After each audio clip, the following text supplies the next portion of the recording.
I'm basically just waiting to probably get a minute in before I start. I basically go over what I went through yesterday. Yesterday was a lot of hiccups on that live, so keep that one private, and I'll release this one now.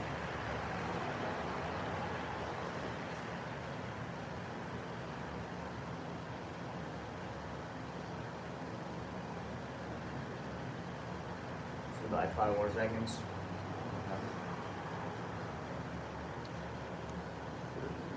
2, 1. Alright. So first I'd like to give congrats to the Olympic team that won. Obviously they didn't lose, so you can give them credit for winning. Give them credit for not blowing the lead or anything like that, or making a fool out of themselves as far as that's concerned. They won the gold medal. Also, I didn't watch all of the games. I'm not sure how the awarding works. I thought it was kind of weird.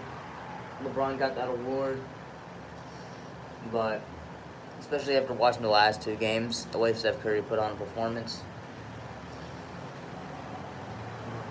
Let's say Steph Curry was really bad those games, like the game before, and those games matter as far as this MVP voting is concerned, so we'll just leave him out.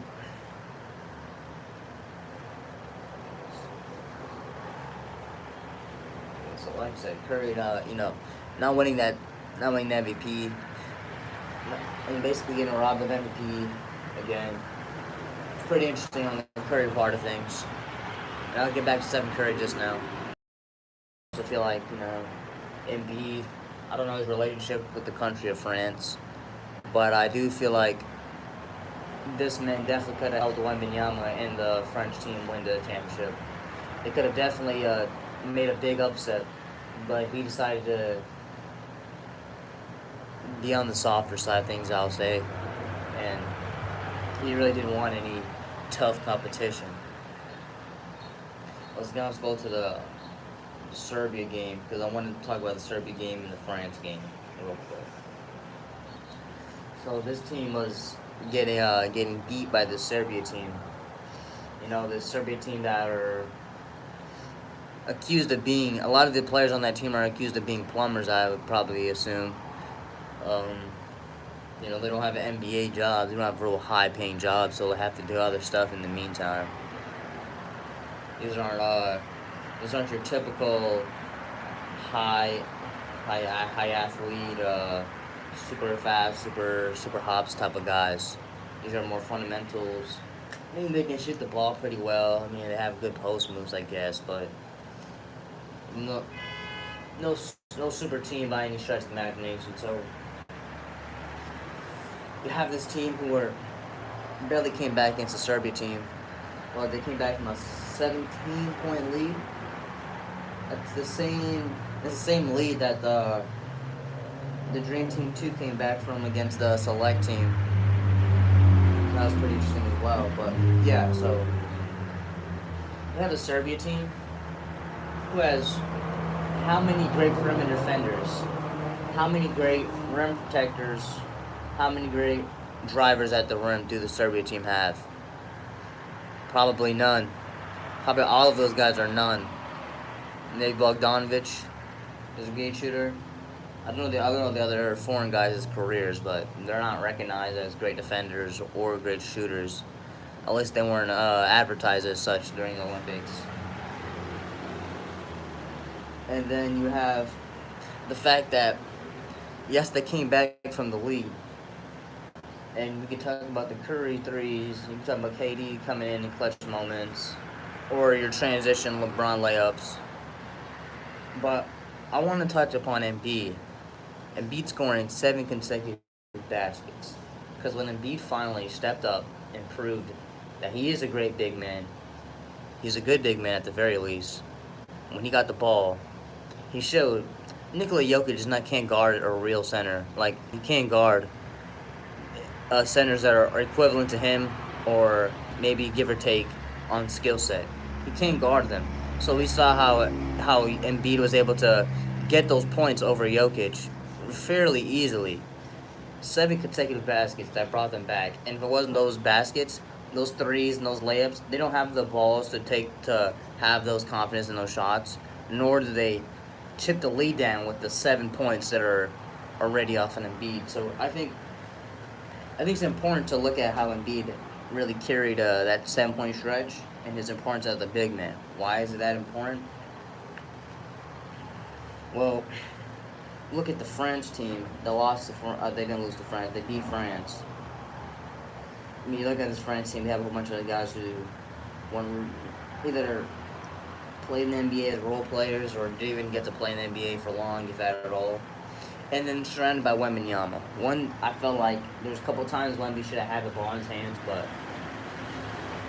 maybe that's just me wanting the ball to be in the hands of the 7'4", 7'6" guy. Maybe that's just me on there, but I did feel like he could have had the ball a little bit more.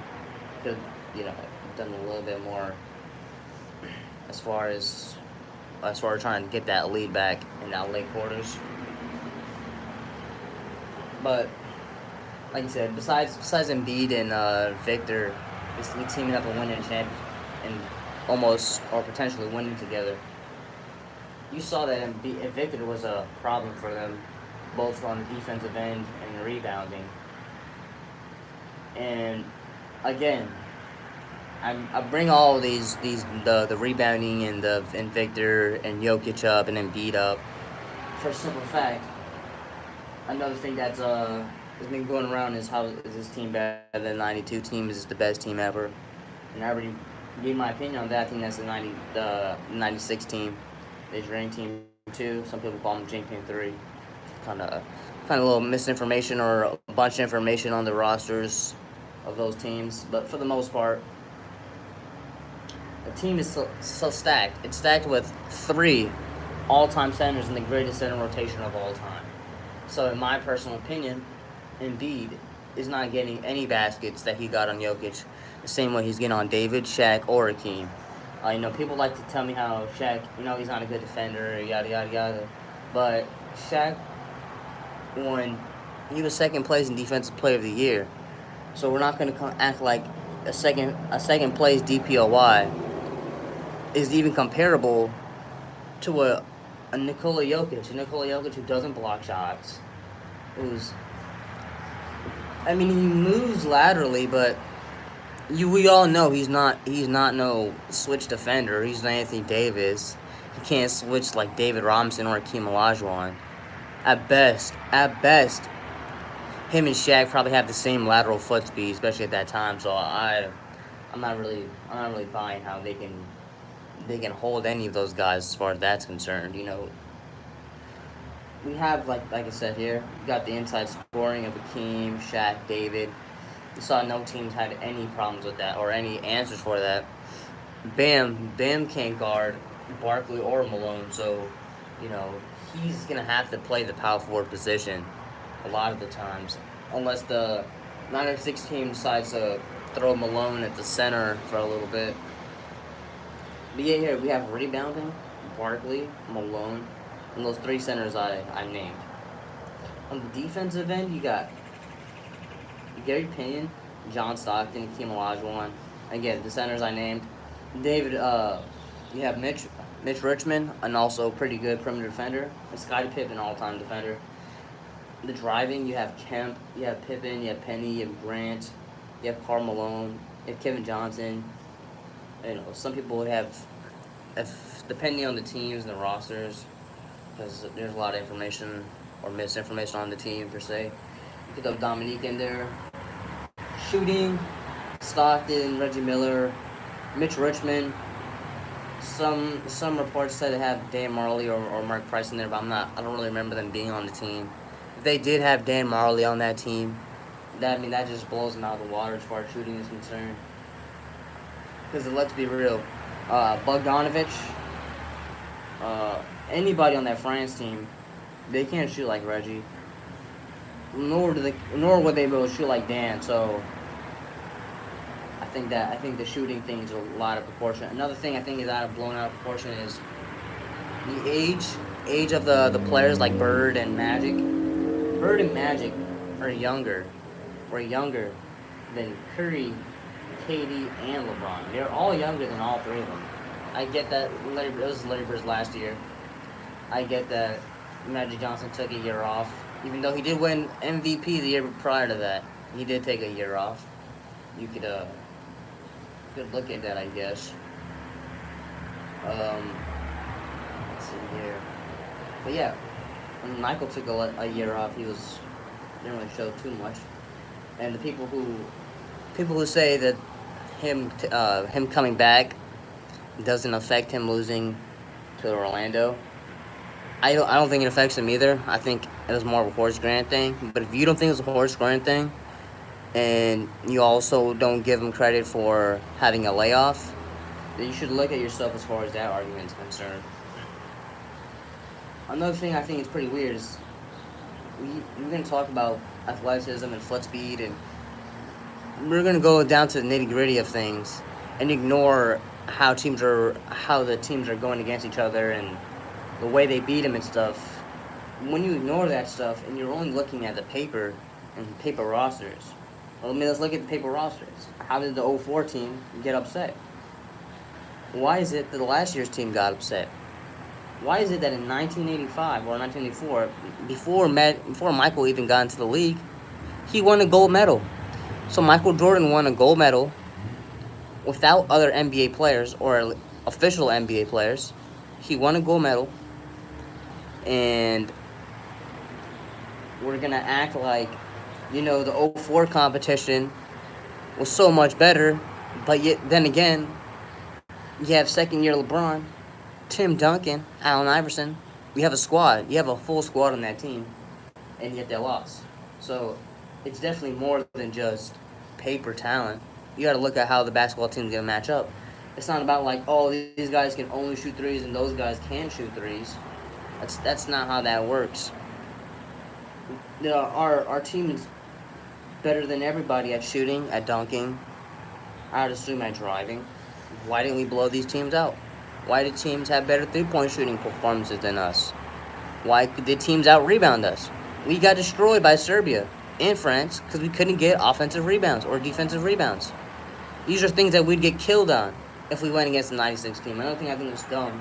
I really do think it's dumb, but, I give them credit because whatever. They asked LeBron, they asked him, it's the dream team, the redeem team, what team is this? He was like, it's the Avengers. Everyone's getting him credit for that. But they've been called the Avengers since they got lined up. Since they got lined up, they were being called the Avengers. So don't think this is some smart like a savvy name that he gave them. This was already their nickname. He's just restating what y'all already called them. So I think that's pretty weird. I think it's pretty weird that you make some transition layups.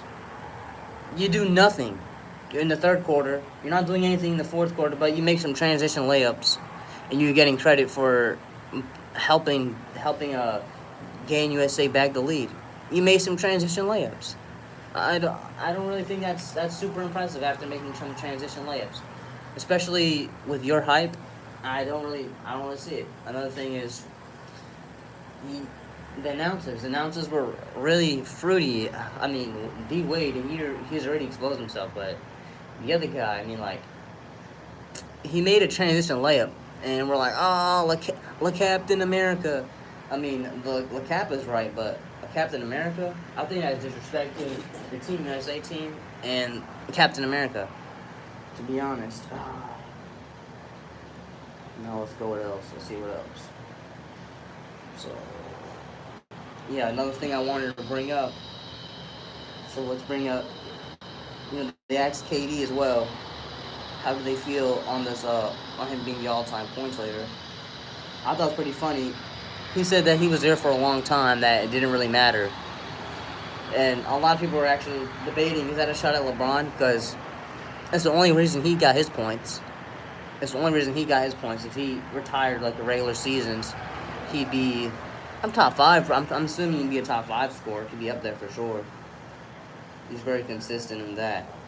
But you're not a PPG title. Like, I think he had one scoring title. your points per game isn't overly impressive. It's good. It's not overly impressive. So KD's kind of showing you right there that I mean the point stuff it doesn't really matter. If he's playing, you're gonna get the points. And I also want to talk about Curry's ranking all time because though I do feel like he should have won this MVP, I really do feel like he should have won the award after arguably carrying him, but definitely being the leader in these two championship games, the last two championship games, medal games. I saw I saw people in comments and stuff saying how Curry's he's top 5 on my list. He's undoubtedly top 10 now. Curry definitely went up the rankings for me. How could have Curry went up in rankings on an Olympic team battle? You want to give that to Jokic because he led Serbia, or you wanted to give it to Wemby because he led France? I'm all down for that. But for you to be like, Curry deserves an all-time ranking boost from these performances, I think that's how dare you, to be honest.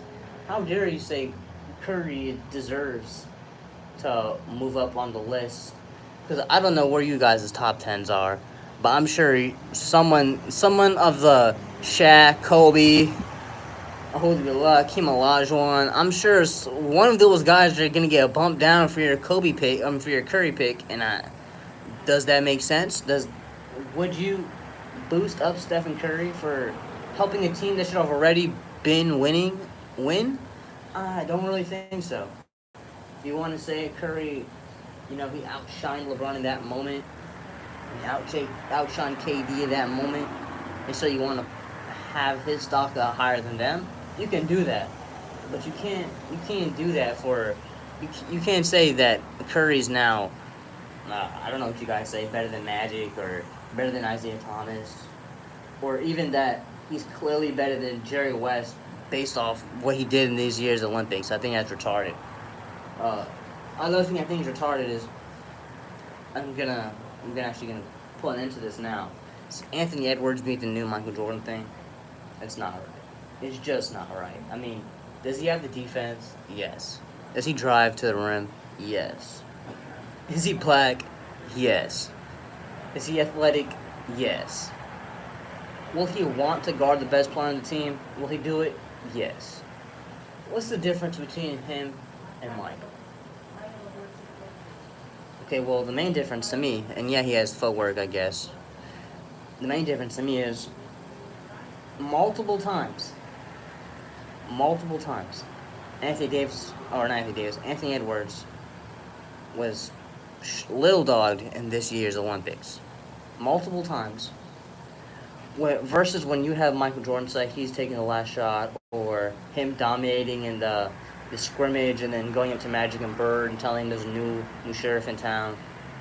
All those stories are the exact opposite of Anthony Edwards being like, the best moment for me is, passing the ball to Kevin Durant and him passing the ball back to me. Kevin Durant, he needs to close his games out because he's the best. KD, Curry, our team relies on them. Michael Jordan would have never done that. He would have never done that. And that's why I don't really care too much about LeBron's his stats at this age. I mean, I give him credit because he's old. But his stats being better than other people's, he's playing with a whole bunch of people on their knees. A whole bunch of people who will suck up to him. I think I don't really care for that. I mean, these guys aren't fighting for LeBron's minutes in those playoffs. I wondered, was Jason Tatum like, hey, KD, LeBron, you guys are old. These guys have been playing for a long time. These guys didn't score yet. Let me play. I don't know if that came through Jason Tatum's mind, but I probably didn't go through Anthony Edwards' mind because Anthony Edwards was sucking up the whole entire Olympics. Either saying how they need LeBron, he needs LeBron to be good in the fourth, or how he needs the big three of KD, Curry, and KD to step up for them to win a gold, or the best moments, like I said, was him passing the ball to KD and KD passing the ball back to him.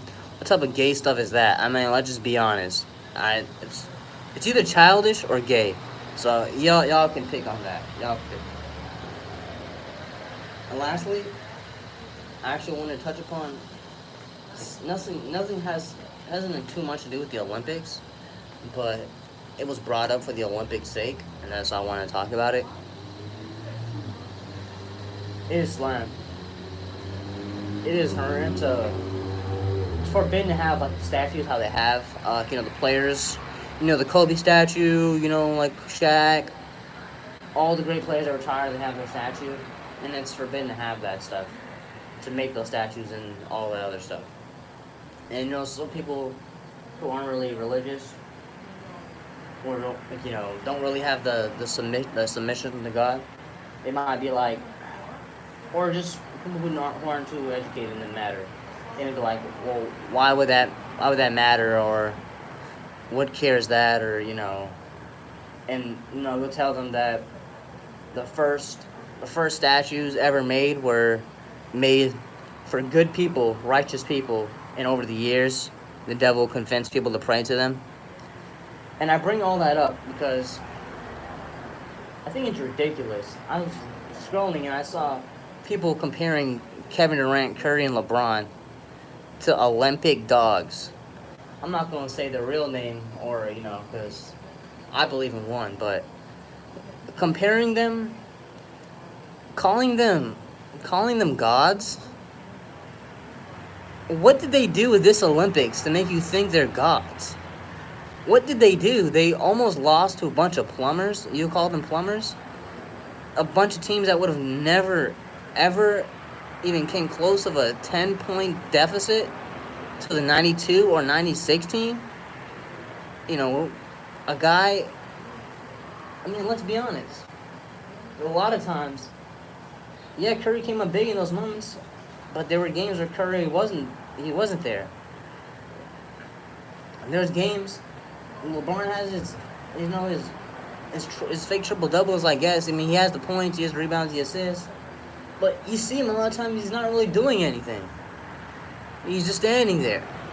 And Kevin Durant, they clear out space for him and they allow him to do what he has to do. But it's Kevin Durant versus Bogdanovich. So I feel like people having this notion of like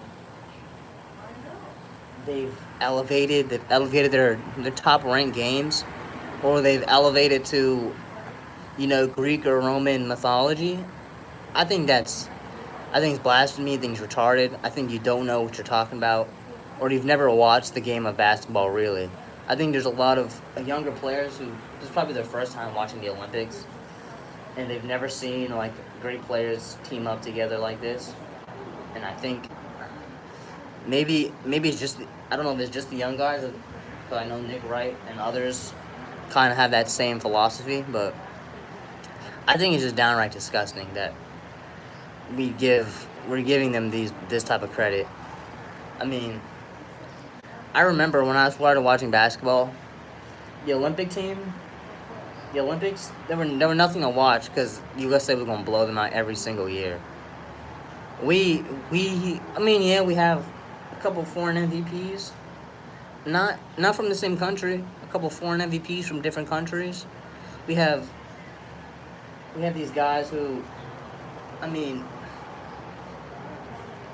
don't really see how we can compare how we make these how we act like these foreign teams that they're going against are some all-time great teams, and what they're doing here solidifies their NBA respect. Like I said, if Nikola Jokic won, you would have heard from me personally how Nikola Jokic moved up the rankings. I would have actually moved Nikola Jokic up the rankings.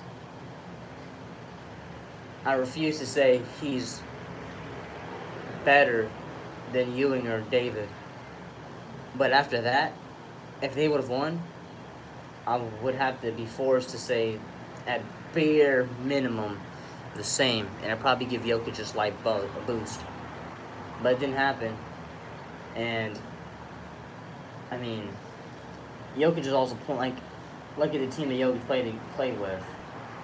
I know I mentioned it before, but you give Shaq that team. You give Olajuwon that team. What are we talking about? You have a bunch of the best players in the world who would have lost to Akeem Olajuwon and a bunch of nobodies. Akeem Olajuwon was out in the '96 after they won the championship. The Rockets team went on a FIBA World Cup, and they won the championship without Akeem Olajuwon. Akeem didn't even play, and they won. So, like I said, I want to find out how much better are these foreign teams really. How much better can a LeBron or a Curry or a KD become after playing a bunch of nobodies, really? Playing a whole bunch of, like, the way they had Jokic and Embiid is kind of like how they used to do me back when I started first playing basketball. I was a new person on the court, and they would just like throw me with a bunch of everybody else. They'd pick their squad, or a bunch of people who don't have any balls, because there's some guys who are real gamers, and they'll draft with you.